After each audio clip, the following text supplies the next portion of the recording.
I have never called for violence, condoned violence, approved of violence. At first, they listened quietly. A crowd of Stanford students watched as author Robert Spencer explained his belief that Islam encourages violence. When people say, oh, it's terrible and vicious, hateful, wicked, and targeting of innocent Muslims, to say that Islam has any connection with violence, unfortunately, there are Muslims who would disagree with you.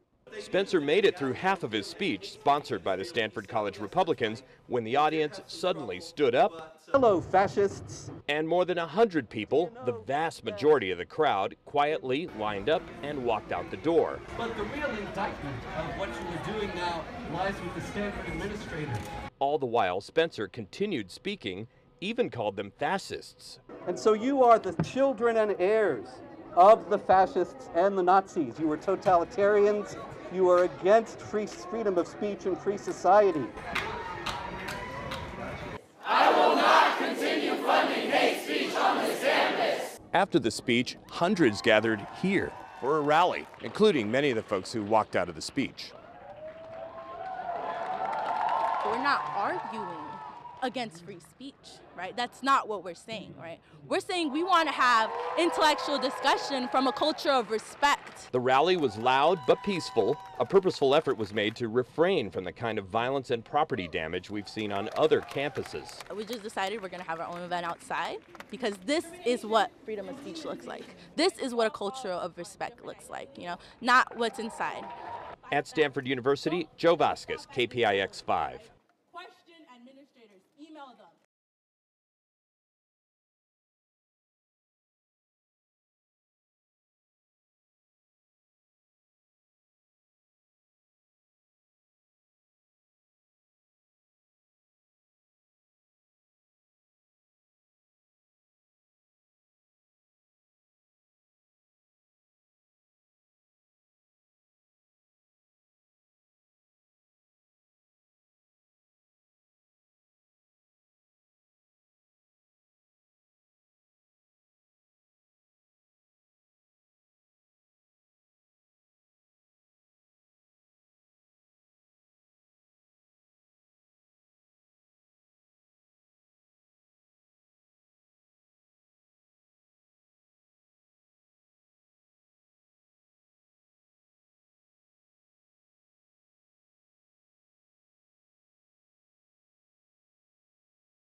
The fact is that Islam teaches warfare against unbelievers. Now, obviously, that doesn't mean that every Muslim is going to do those things, but there is no significant sect or school of thought in Islam that renounces and rejects all that.